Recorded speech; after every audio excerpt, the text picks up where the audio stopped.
Hello everyone, it's Tonya with Scribbles in Time. Thank you so much for joining me today. I am going to be doing a flip through of my latest journal. This is Caroline. But first, for anyone who only wants to get straight into the flip through, there will be a timestamp below. Click on that timestamp, it'll take you straight into the flip through. But for anyone who wants to hear a little bit of the background information about the journal, if you want to hang in here with me for just a minute, I just wanted to go in and explain that, first of all, this is the first time I've done a flip through of a journal in quite a while. I have been filming, but that's a whole nother story. But to do an actual flip through, this is my first flip through in quite a while. So with that being said, I'm going to tell you a little bit about the cover. Because I do think this is important. Some of you may recognize Caroline is the second of a quote-unquote series of journals that I'm doing. It's dating back, the first one was done like probably 3 years ago, I think. And this is, I finally have gotten back to working on the next one. And it's basically based off of a entire book that I have written inside of my brain. I came up with a story years and years ago. I was probably in my early 20s, and I just came up with this really cool, it would be such a beautiful movie, but in my mind I thought, oh, I'm going to write this, I'll become an author, you know, all the dreams a 20-year-old might have, but I don't know how to write, could not do it, and never has happened. But this story has been in my mind for years, literally years. And so I decided, it is about a group of sisters, and so I had about 3 years ago decided to make some journals, a series of journals based off of this story that's in my brain. And the journals are loosely, you know, about the story itself, but it's a whole nother subject, so we won't go there. We've got to keep this video short and sweet. So my point to all of this is I purchased a set of artwork back then, and I paid a fortune for these. I cannot find any more of these. These are the silk print pictures here, and I have found a couple on Etsy over the years, but the frames are like very simple frames. I've not found any more with this type of ornate frame. And because of that, I did not want to alter them in any way, because I know what I paid for them. I paid a fortune. I feel like they're collectibles. And for that reason, I wouldn't want to do anything that permanently alters them. So I did not glue it to these journals. I attached it with gold wire. You can see there. And here on the bottom, I went through all of the spines, the layers of spines that I've done, and attached it through the spines. But if anyone ever wanted to remove this piece of art, the cord can be clipped, or as we get into the inside, I can show you where the cords come out to where they could be snipped off. But yeah, I just did not want to alter this. The only other thing I did that really didn't permanently alter it, but it did, in my opinion, help it a little bit, was because this is a silk print. I felt like, you know, if this journal were sitting out on a table, if it got dusty or water or something accidentally splashed it, I just felt like that could ruin the silk. So the way the back of the picture was, the back just kind of came off, you know, would pull off. So I removed the back and just cut a piece of, I'm not sure if this is acetate or what it was I used, because I did this years ago when I bought these. But I cut a piece and put it in there. I did not glue it. I just put it in there and then put the picture back in and put the back on. And that's the only thing I did that somewhat, you know, changed the piece itself, but it is removable. It's not permanent. And that's really about it with this. I forget the artist's name. I know it's an Italian artist. And it's just beautiful. So there's the ones I purchased, there's, I believe I got 4, maybe 5, but I know in my story there's 4 sisters. So I think I got 4. It may have been 5. But anyway, they're all different and they're all just absolutely beautiful. I love them. And this one's name is Caroline, and Caroline is roughly 11 inches. I've already measured with all the overhang, because of all the stuff, you know, poking out. So roughly 11 inches. And then as far as the width, we're somewhere right around 8 inches with all the overhang.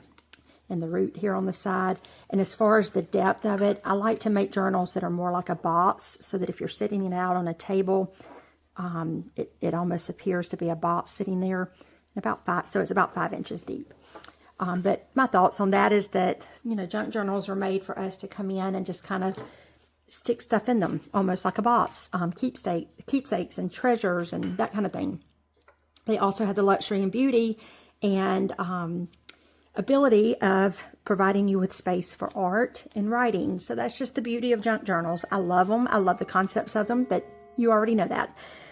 So yeah, this is layers and layers of really old books. And like I say, I tried to use a lot of my authentic stuff in this. So I pulled out some of my really old books from the 1800s and used the covers of those. And so yeah, you can see that I just did a lot of layering here of readily grungy books. I didn't have to do a lot of grungy and what's the word? I didn't have to grunge them a whole lot. They were already ready.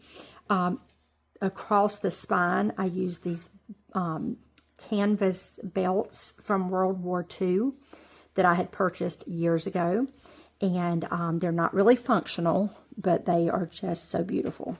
And so I strapped them across the spine with lace, and I did try to build out the spine somewhat, but then I left an area here and placed a root there. And the root is part of a little surprise I wanted to tell everybody about. So I'll mention that in just a little bit. Hopefully you'll hang in here with me. But yeah, I've got something I want to mention later in the video that I'm just excited about. But the root came from my yard. We had some trees there, and the roots were very deep, but they were starting to kill our grass. So we had to have someone come out and help remove the deep roots. And so we had a company come out and do that. And so this root came from deep down in the earth. And I have cleaned it, and in scrubbing it, you can see all of the pretty layering that comes out on it. Just absolutely beautiful. I love, love, love that root. And so that is attached there, and it is going under the belt and stitched in through the spine. So from the top view, it looks a lot like this. I just love all the little personality poking out. From the side view, like this. And then the bottom. And now let's talk about the back. So the back of the journal, the belts are coming across. It's very grungy. You can see I didn't put corner protectors on this, not on the front or the back. So the corners are all pretty worn. You can see the cardboard or chipboard actually showing through on this one. But I personally love that. You can go in and add some corner protectors on these if you choose. I personally love that. I think it's beautiful that way, so I left it that way. The way it worked out, this belt was longer, so the button's off center. Offset from the other one. They're also two different colors. This one has more of a clay look to it, whereas this one has more of the army green look. And then just the different layers of lace here on the spine.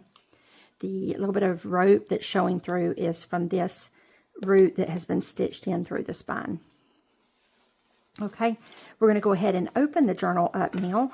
And when you open, you'll see it's layers of covers. And there's a little tab here, like that. And then as you open it up, this is a little journal right here. And so, let me get this where it would be in frame if I can. So when you open it up, the front here is a little writing journal. And it's made out of an old Wordsworth by Rosalind, I guess that's Mason or Masson, not Rosalind Masson, The People's Books, and that's what that looks like. Now, I did grunge this up with inks, so that is grunged up a little bit more than what it was. And then I used the watercolor paper all throughout this, although it could be just used as journaling paper. I do secure my pages with fabric so that if you're adding water to it, that helps just to give the extra stability to the paper, just so that the water doesn't, hurt the integrity too much of the paper until you're able to dry it. And then I just put a little strip of fabric in on the centers of the signatures.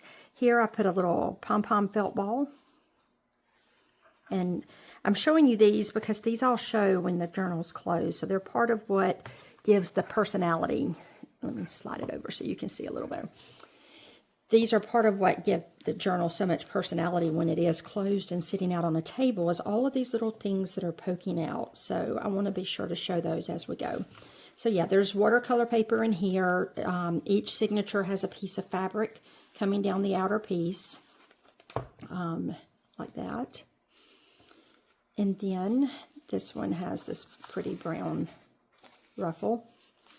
And yeah, it's just watercolor paper.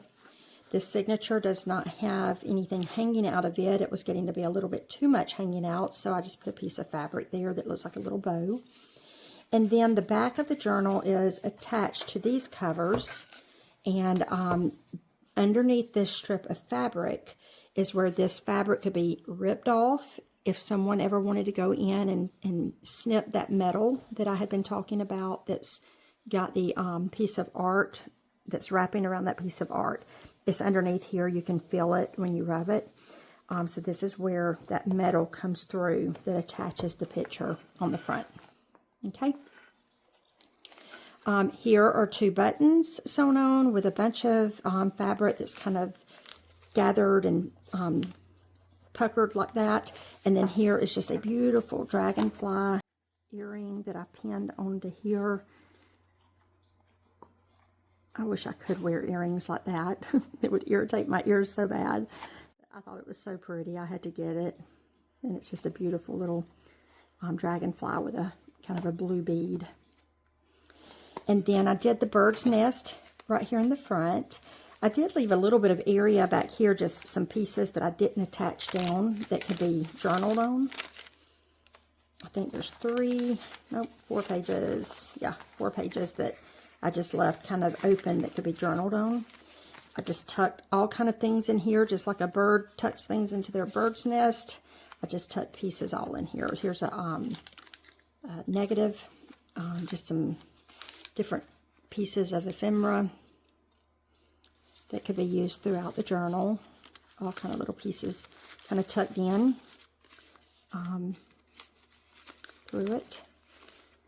Like that. And then there's this little bag here, and I put a replica, it's really cool, of a coin. It's metal. It feels very real, but it is a replica of an old coin. It says 1880 on it, which kind of goes to the time frame I'm kind of going for. And then I just put that in the pouch and just kind of tuck the pouch into here, like so. Okay. The inside of the journal itself is full of mixed media paper, as well as, well, it's mixed media and watercolor paper, actually. There is a journaling book in here as well for journaling on, and that's, you'll see as we flip through that. But there is a little gold toned token here with a cross on it. And so I kind of replicated the front page of the first one of this series. I just kind of replicated that page on this. Now this one, so it has the square-headed nail here, which is really cool. Some X's hand-stitched down that. I'm not sure how well this is all showing.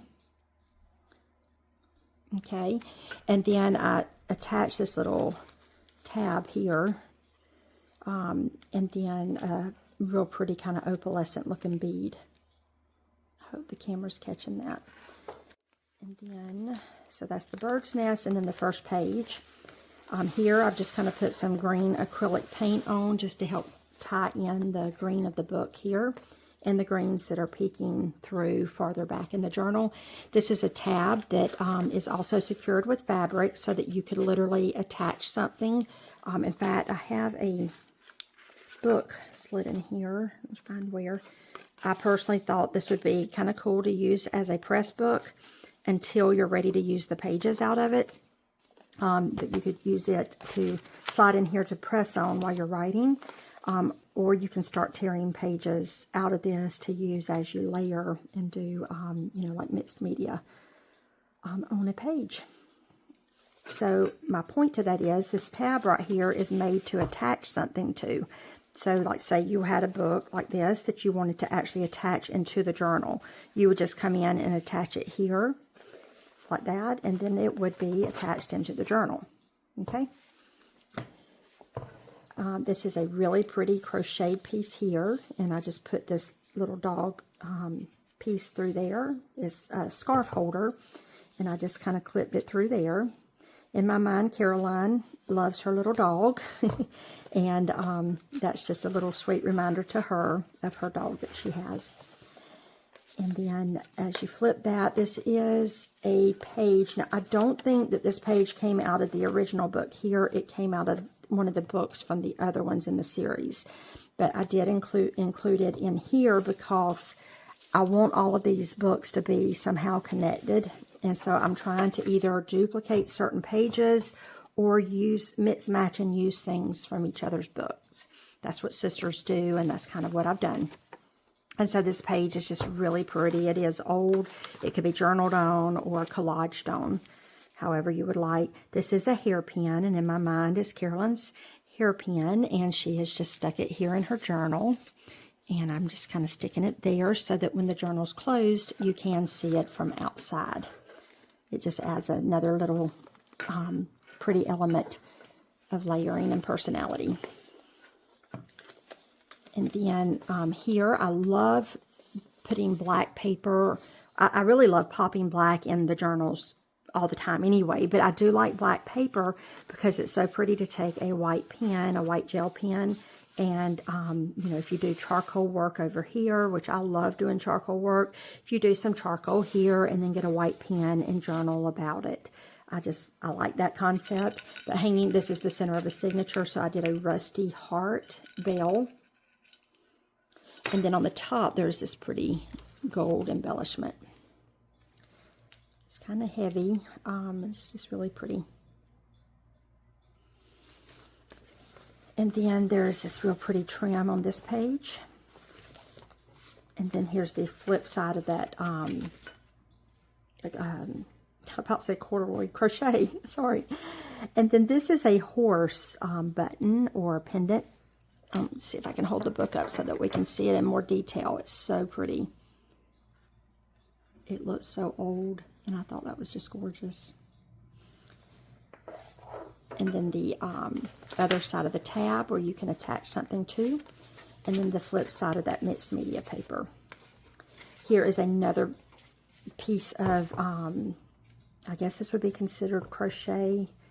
It looks a little bit tighter, but I'm not good with things like that, so I don't know technically what type of needlework this is. It's just pretty, and it's old, and I love it. It adds texture and personality. This is like a velvet hair bow, and it's just pretty. It adds that same kind of a monotone look against this journal, and this is a little writing pad. I've gone through on each page and somehow secured the page either with tape, fabric, paper, like that's a piece of paper right there that I've glued across.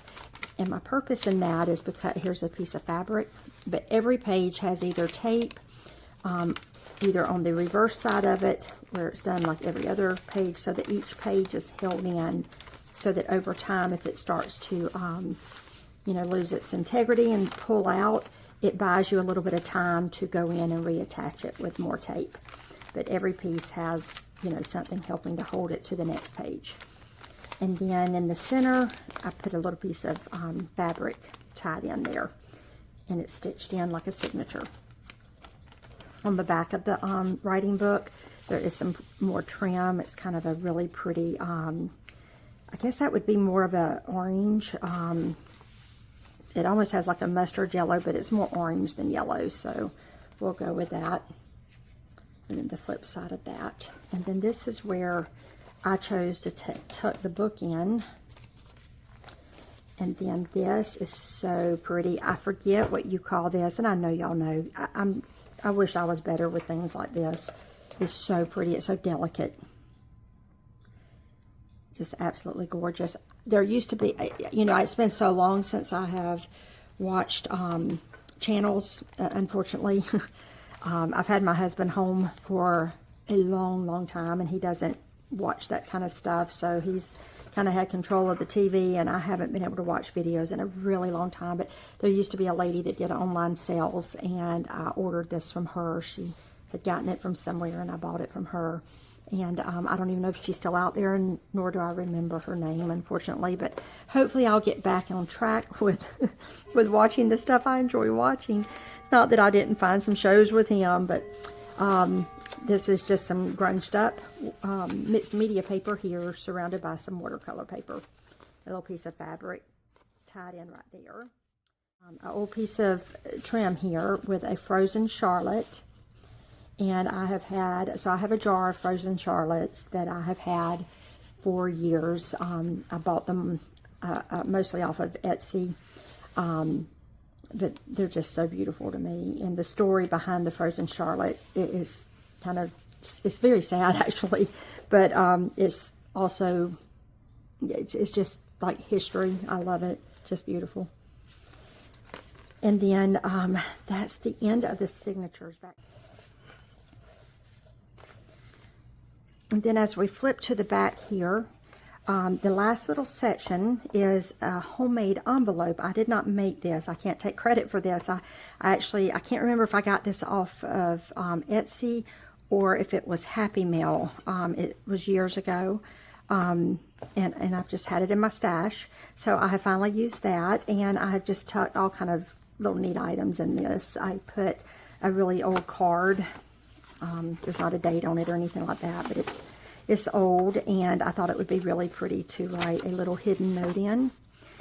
I love writing on old paper. There's just something about it. It just, I don't know. I just love writing on old paper. I put this little pouch. It's a snap closure, and inside of it is a rock that says Believe, and I love this rock. I think the color is just so pretty. I don't know what it is about rocks. It's something about them just being part of Earth. I love nature. But there's a little snap closure pouch there. I put a white pen. It's a white permanent marker for writing on black paper, like I was mentioning earlier. I don't really want to write up on the paper because I would want someone else to have that opportunity to do that. But this is a white marker for that purpose. And then for the other pages, I put in just a little wooden pen, and it says, "Be strong and courageous," which is Joshua 1:9. And it's pretty. It's not been used yet, so it still has that little thing over the nib. But it's a cool little pen for journaling. And that is what's in the pouch. This will either be listed in my Etsy. I've got to remember, I've got to put my Etsy back on vacation mode because I will be going on a little trip pretty soon. But I will be listing this journal. The back of it, I love this, the way the paper, I put paper over the back of the cover. And I just love the way the picture lined up there. I forget the artist name that does this. It's right on the tip of my tongue. But anyway, and two little coordinating buttons back here. And that is the flip side of the back of the journal, so that's why the buttons are sitting kind of cattywonker like that. And yeah, that completes the flip through of this journal. And yeah, so for anyone who has hung out with me through this, this is that fabric where I was telling you the gold wire is coming through, and I did just want to show you it kind of curls and peeks out on the top and bottom of the journal. And I think I talked about all the things that are embellished in the centers. Anyway, for those who have hung out through the whole video, thank you so much. Thanks for being patient with me and listening to my little stories. And I did want to share the fact that I have filmed my very first course. I'm very excited about it. I created a basically an antique photo album journal, and I filmed my entire process. You know, because I'm a rambler and a talker, it was, I think, 22 or 24 hours of footage. So boy, I got a lot of practice on editing. So that's part of what I've been doing these last few months while I've been quote unquote absent on YouTube. I have been working really hard training and teaching myself how to properly, it's not very proper, I promise, but how to somewhat properly edit videos because I've never gone through the process of doing that before. So that has been very educational for me. And I did have to obviously narrow the videos down quite a bit because you can only put so much footage in a course. And then even after doing all of the editing and all of that, I had no idea that when you film on your phone or most cameras, the size storage that it films a video on is different than what the courses, the sites that you can do the courses through for sale, is different than what they allow in the space for formatting a course. And so then I had to learn how to compress videos, and that was, I mean, this has been a huge learning process for me. But I'm telling you all of this because I just wanted you to know that that is in the works. Everything's done now. The editing's all been done. Everything's been done except the compression of the files. So that is in the process right now. One thing I had to learn with that is you can compress them through these sites very quickly, but you lose quality of the film. Or you can opt to do it very slowly, which is very time consuming, but it maintains the integrity and I guess the quality of the filming a little bit better. So I opted to go that route. So it's just taken a lot of time. It's just been a fun learning experience. Could not have done it without my son, but yeah, so I hope that, you know, somebody would want to maybe get inspired by that, or just, you know, have a long opportunity to sit and craft with me, because there's a lot of crafting going on with that video and that course. But anyway, thank you so much for hanging out with me. I'm really excited to be back. I hope to hear from some of you because I have missed. There have been a handful of people that has really hung in there with me. I've had a little bit of a list. I'm down to 2 people on my little list. And for journals, I've done, I think, 3 since my last videos. But anyway, so I'm down now to just 2 people on my little list. And that's still so humbling for me. So I'm just so thankful to all of you all for helping to make this a possibility for my life. And I really am so blessed to have all of you in my life. And I just want to thank you all and for hanging out with me. I hope this has somehow inspired somebody, and just get out there and let your light shine. Be that bright light in somebody's day today so that they have a better day, and put that positive energy out there. I love you all so much. Keep in touch. Best wishes.